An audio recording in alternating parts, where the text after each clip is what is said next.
Cannabis is a highly adaptive annual plant that grows throughout temperate and tropical climates worldwide. Marijuana is a dry, shredded green or brown mixture of flowers, stems, seeds, and leaves of the hemp plant Cannabis sativa. It was mentioned in the coup text that cannabis is the most commonly used illicit drug in the U.S. Cannabis in the form of hemp likely originated in Central Asia, and archaeologists had found evidence of the hemp plant being in use in the late Neolithic era. The book mentioned that the hemp use historically went back to medical reasons in ancient China, but there were also variations found throughout history in locations such as France, Sweden, and Russia. Now, there are quite a few forms in which cannabis or marijuana can be metabolized. Three on the screen is smoking it, hash, which is more like an oil, or edibles. Um, for the inhalation, marijuana is detectable in plasma after seconds with peak concentration within 3 to 10 minutes. In the cannabis plant, THC content is the highest in the flowering parts and lowest in the actual seeds. When it comes to taking edibles, however, oral THC is significantly delayed in its effect, where it can take an hour or 2 hours to really still feel the effects. When it comes to breaking down THC, that is done by the liver, and it's excreted from the body as acid metabolites. These are detected in urine for an average of 27 days in chronic users, but can show up in positive drug screens um, in up to 46 days. Now, when it comes to short-term effects, a lot of people tend to think of the feelings of euphoria, relaxation, laughter, talkativeness, or intensified experiences. To put it all together in a more common term, people tend to only know about the ups of like the high of marijuana, but there are short-term negative effects such as mania, increased heart rate, short-term memory impairment, and paranoia.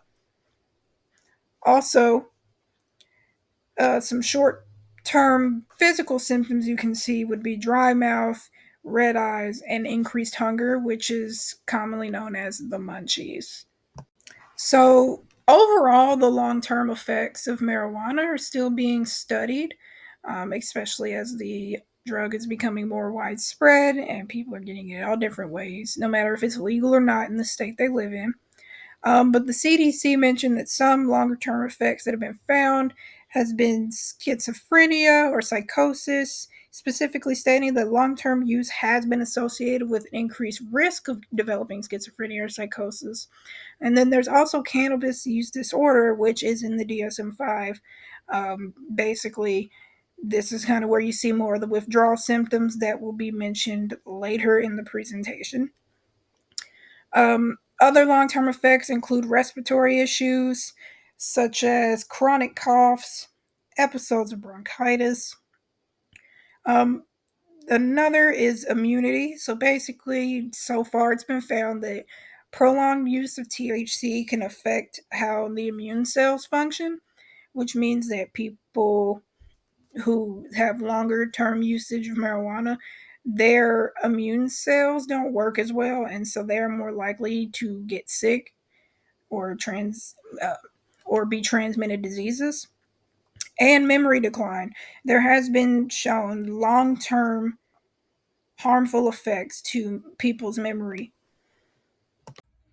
Hello, everyone. So, moving on to addictive potential, there are two main components that make up marijuana. The first is delta 9 tetrahydrocannabinol, also known as THC, and the second is just cannabinol, also known as CBD. So, out of these two components, THC is responsible for the addictive potential. Studies have been mixed as to whether THC has true potential for addiction, as the dopamine that it releases is significantly less compared to other addictive substances like heroin or methamphetamines. Around 30% of people who use marijuana regularly will develop some kind of substance use disorder, and the DSM 5 TR recognizes this as cannabis use disorder. For people who start using marijuana under the age of 18, their risk of developing addiction is much higher. For the people who have stopped using cannabis or marijuana, around 40% of people will experience some kind of withdrawal symptoms after stopping their use. So, common withdrawal symptoms include anxiety, irritability, anger, aggression, sleep disturbances or disturbances in dreaming, depressed mood, and loss of appetite. There are less common symptoms of withdrawal, which include chills, headache, physical tension, sweating, and stomach pain. There have been many risks linked to long term marijuana use. Long term inhalation of smoke, specifically, can lead to large airway inflammation, increased airway resistance, lung hyperinflation, and chronic bronchitis. There's also been links to problems in cognitive functioning, like learning, memory, attention, processing speed, and perceptual motor function.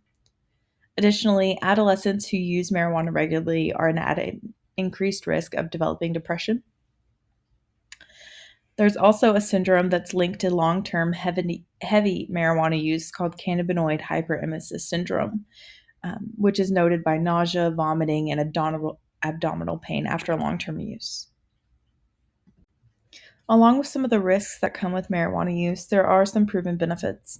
So, marijuana has been proven to be helpful for aiding in chemo induced vomiting for people who have received chemotherapy after being diagnosed with cancer. Additionally, it's also been shown to be helpful in treating chronic pain, and there's evidence of it benefiting glaucoma. Marijuana is a very prevalent drug in the United States. It's actually the most commonly used federally illegal drug.